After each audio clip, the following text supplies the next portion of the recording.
Capítulo número 9, A Batalha do Armagedon. Capítulo número 9 do livro Contagem Regressiva, do pastor Alejandro Bullion.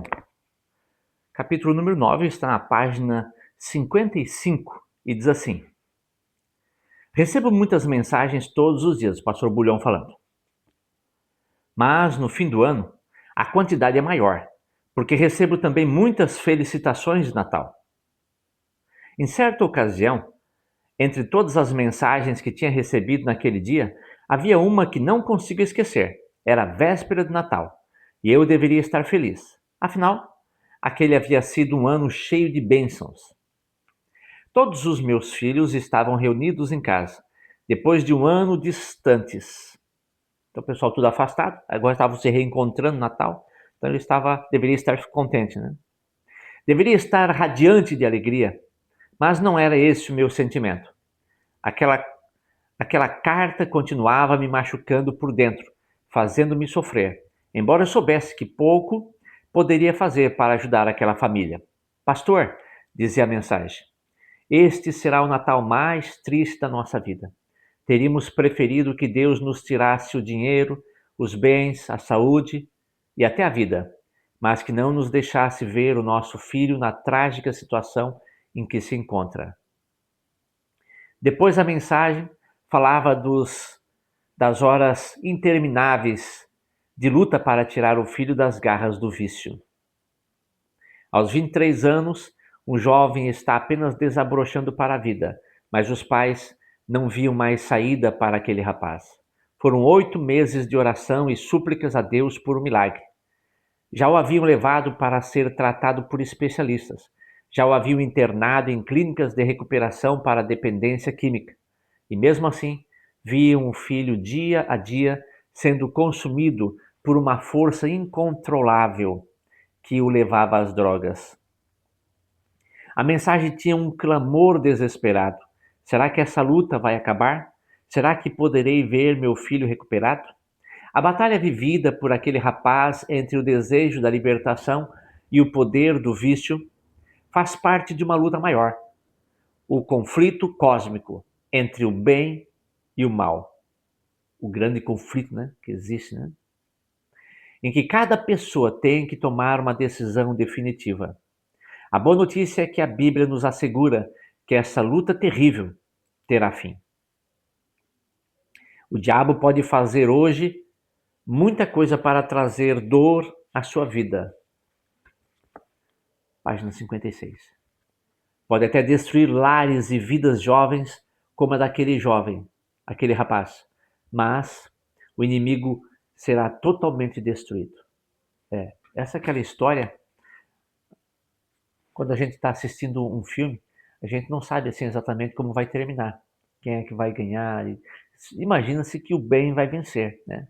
Mesmo num filme, normalmente isso acontece. Na história do grande conflito, nessa grande luta que existe entre o bem e o mal, a gente sabe qual é o lado que vai vencer. A gente precisa estar ligado, posicionado nessa direção, do lado que vai vencer. Por mais que a gente tenha que passar problemas, dificuldades, a gente precisa estar do lado certo. O sexto flagelo e o Armagedon. No capítulo anterior foi falado que nesse capítulo agora, no capítulo 9, seria falado sobre o sexto flagelo. No capítulo anterior, deixamos propositadamente de mencionar o sexto flagelo para ser visto aqui com mais detalhes, porque este diz respeito ao evento nomeado como Armagedon. Pô, faz muita especulação em cima dessa temática do Armagedon, né? O texto bíblico apresenta da seguinte maneira: o sexto anjo derramou a sua taça sobre o grande rio Eufrates. As águas do rio secaram, para que se preparasse o caminho dos reis que vêm do Oriente. Então vi sair da boca do dragão, da boca da besta e da boca do falso profeta 3 espíritos imundos semelhantes a rãs. São espíritos de demônios, operadores de sinais, e se dirigem aos reis do mundo inteiro a fim de ajuntá-los para a batalha do grande dia do Deus Todo-Poderoso. Então, ajuntaram os reis no lugar que em hebraico se chama Armagedon, Apocalipse 16, 12 a 14, depois o verso 16. O fato de a palavra Armagedon significar monte de Megido fez com que muitos intérpretes da Bíblia concentrassem atenção no Oriente Médio como possível local da última batalha dos séculos. Se acrescentarmos a isso o fato de que os países localizados naquele território estão constantemente em guerra, é fácil acreditar que uma batalha literal, de proporções mundiais, entre o Oriente e o Ocidente, será o cumprimento dessa profecia bíblica. Entretanto, devemos nos lembrar de que o grande conflito universal teve início no céu, com a rebelião de Lúcifer. Portanto, a grande guerra do Armagedon não é um desfecho dessa batalha anterior, que é o desfecho dessa batalha anterior, não é fundamentalmente uma guerra literal de implicações políticas, e sim uma guerra espiritual de consequências eternas. Uma guerra espiritual. Não existe um país que está do lado bem. Não. A guerra espiritual vai envolver o mundo inteiro, com pessoas de todo o mundo, tanto para o bem como para o mal. Existe um inimigo tentando desestabilizar o governo divino. Ele atacou o trono de Deus no céu, perdeu a batalha e foi expulso com a terça parte dos anjos, a quem conseguiu enganar. Apresentou-se depois no jardim do Éden e enganou Adão e Eva. Fez com que eles duvidassem do amor do Criador. Direcionou a adoração para a própria criatura e desvirtuou a palavra de Deus. Aparentemente, tinha vencido.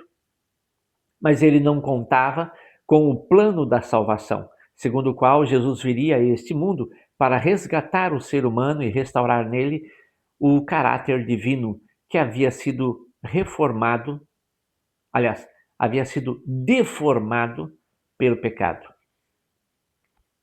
O grande conflito entre Satanás e Deus se prolongou ao longo dos séculos, chegando à igreja. O diabo perseguiu Jesus e o seu povo por meio de Herodes e dos imperadores romanos. Quando viu que esse método não tinha êxito, mudou de estratégia, começou a misturar as verdades bíblicas com as tradições pagãs. A gente já viu essa parte, né? A gente viu como a igreja medieval acabou sendo corrompida com essas tradições pagãs. Desse modo, entraram no seio da igreja doutrinas que nunca tiveram fundamento bíblico. Depois o inimigo usou essa igreja contaminada com paganismo para perseguir os fiéis que insistiam em adorar o único e verdadeiro Deus e em obedecer a sua palavra. Santa Inquisição. Período de perseguição aqui aos cristãos.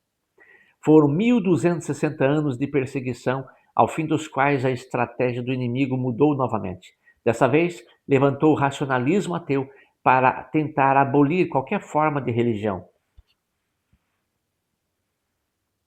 No século XVIII, a Revolução Francesa estabeleceu um marco histórico do projeto iluminista de superar e anular a religião. Bom, pensamento de acabar com a religião, né? Superar, passar por cima.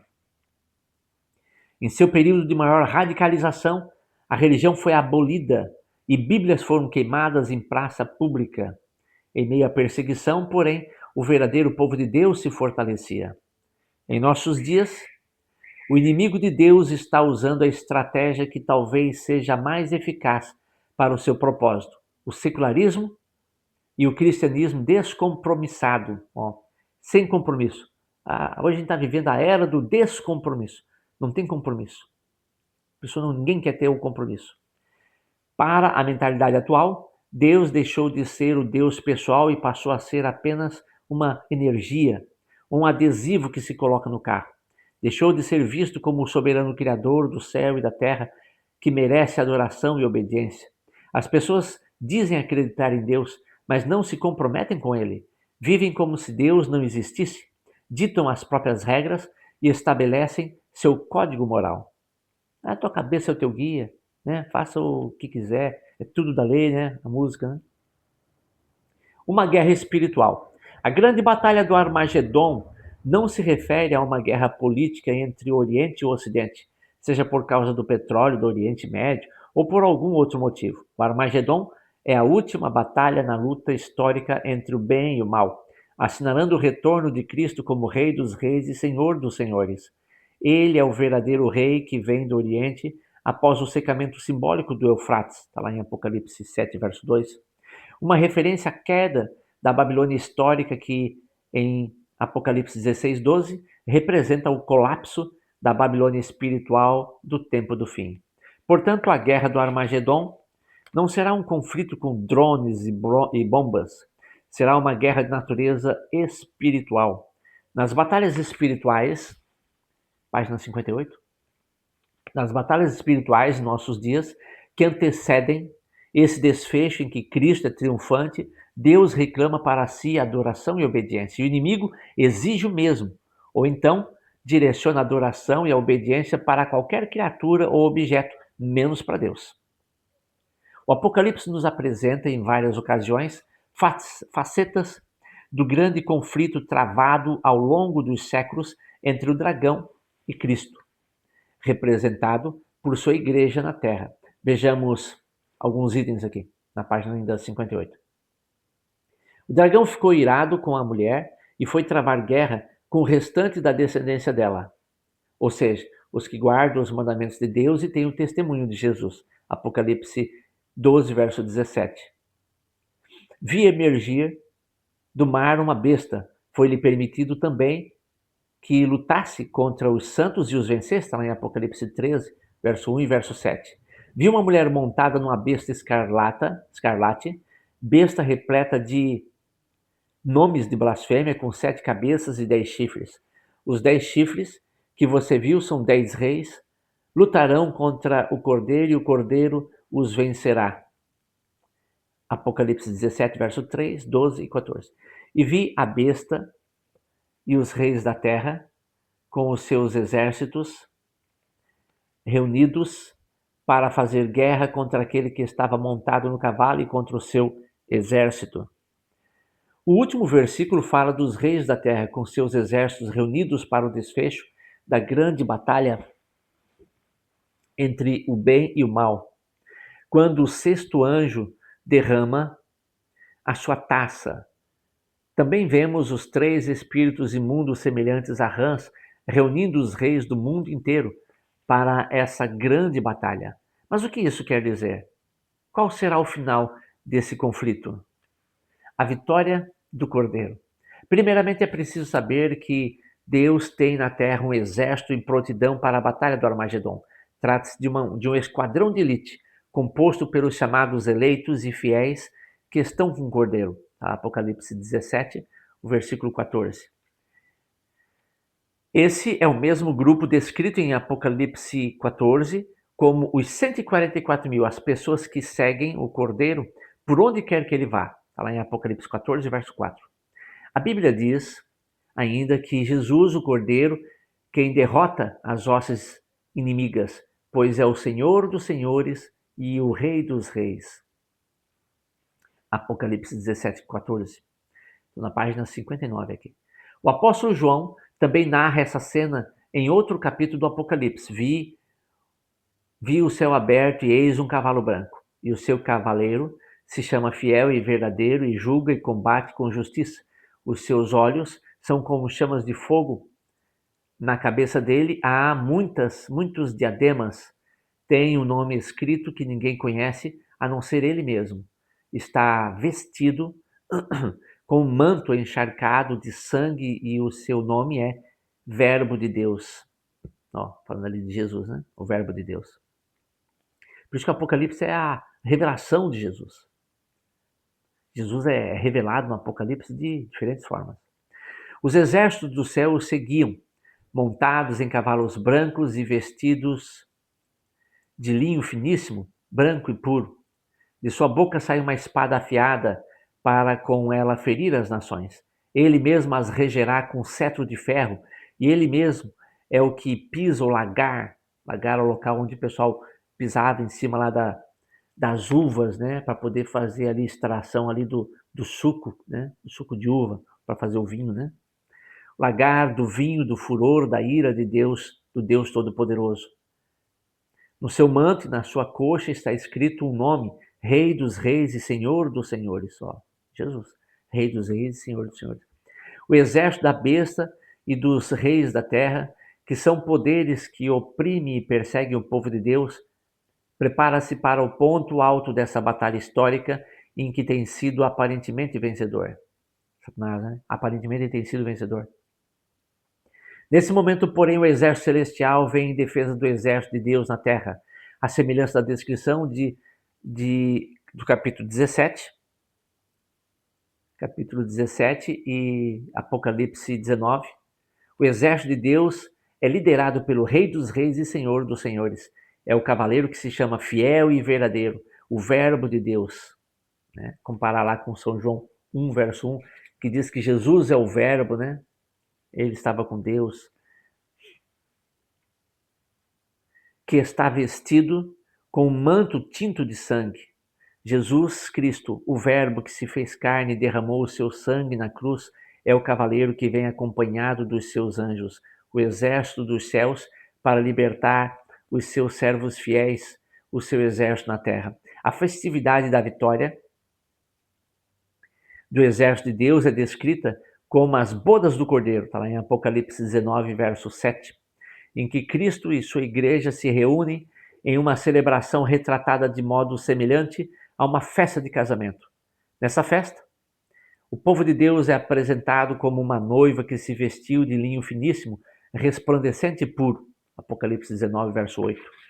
Os trajes de linho com os quais os salvos participam da celebração da vitória de Jesus Cristo no Armagedon significam os atos de justiça dos santos. Apocalipse 19, verso 8. Ou seja, eles confessam seus pecados a Cristo, foram perdoados e tiveram a vida santificada pelo poder de Deus. Assim, antes do triunfo final, página 60, estou aqui, Deus reúne e prepara os seus filhos para uma vida de santidade, por meio de uma experiência de confissão, arrependimento e perdão. Esse preparo está acontecendo em nossos dias, mediante a pregação do Evangelho Eterno, Apocalipse 14, 6, como veremos a seguir.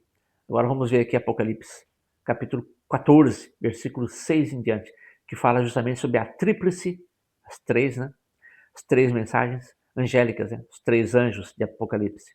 Deus tem um instrumento para preparar seus filhos para as cenas finais da história do grande conflito entre o bem e o mal. Esse instrumento é a tríplice, de três, né? Tríplice mensagem angélica apresentada em Apocalipse 14, que é parte do Evangelho Eterno e a mensagem especial do Senhor para esse tempo. A primeira mensagem diz: temam a Deus e deem glória a Ele, pois é chegada a hora em que Ele vai julgar. E adorem aquele que fez o céu, a terra, o mar e as fontes das águas. Esse é um chamado a adorar ao verdadeiro Deus e é também o anúncio da hora do juízo. A segunda mensagem diz: caiu a grande Babilônia, que fez com que todas as nações bebessem o vinho do furor da sua prostituição. Esse é um chamado para estar alerta diante das adulterações da doutrina bíblica. A terceira mensagem declara: se alguém adora a besta e a sua imagem e recebe a sua marca na testa ou na mão, também esse beberá do vinho do furor de Deus, preparado sem mistura no cálice de sua ira, e será atormentado com fogo e enxofre diante dos santos anjos e na presença do Cordeiro. Esse é um chamado à obediência e observância da lei de Deus, o que inclui a guarda do sábado como dia de repouso. Os 10 mandamentos, né? Todos eles são importantes. Trata-se da única maneira de não receber a marca da besta.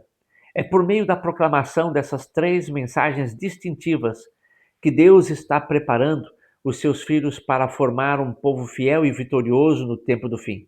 Todos aqueles que ouvem e aceitam a mensagem de Apocalipse 14, que entregam o coração a Jesus e decidem adorá-lo e obedecer aos seus mandamentos, aceitam o convite para congregar-se na grande celebração das bodas do Cordeiro. Os enganos do inimigo, página 61.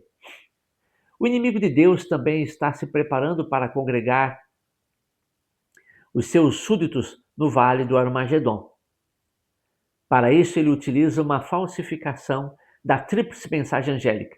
Qual é essa Tem 13 mensagens angélicas, então ele também faz ali as três, né, os 3 espíritos, né, imundos, semelhantes a rãs, que saem da boca do dragão, da besta e do falso profeta, que operam sinais e maravilhas a fim de ajuntar os reis do mundo para o dia do Deus Todo-Poderoso. Está lá em Apocalipse capítulo 16, versículos 13 e 14.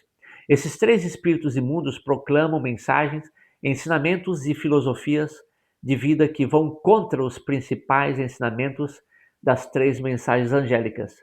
Na verdade, eles são a contraparte maligna da mensagem de Deus para os momentos finais da história desse mundo. Portanto, devemos entender a sua mensagem espúria como uma oposição à última advertência divina. Enquanto a primeira mensagem angélica conclama as pessoas a darem glória a Deus, o inimigo leva as pessoas a adorarem a besta e a imagem dela. Se o inimigo embebeda as nações com falsas doutrinas, por isso que é uma Babilônia, por isso que é uma confusão doutrinária, né? Com falsas doutrinas, a segunda mensagem angélica anuncia a queda desse sistema maligno, Babilônia. Por fim, se a marca da besta na terceira mensagem angélica está associada à alteração de um dos mandamentos da lei divina, os santos são retratados como aqueles que guardam os mandamentos de Deus, o que inclui o sábado, um mandamento especialmente controvertido.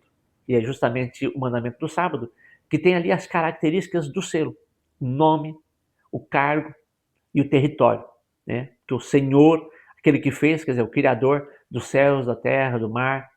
Então, tem as caras. E esse selo, ele era uma assinatura. Então, nesse grande documento que são ali os 10 mandamentos, existe a assinatura. E a assinatura, as características desse selo, dessa assinatura, estão no 4º mandamento, que fala justamente sobre o sábado.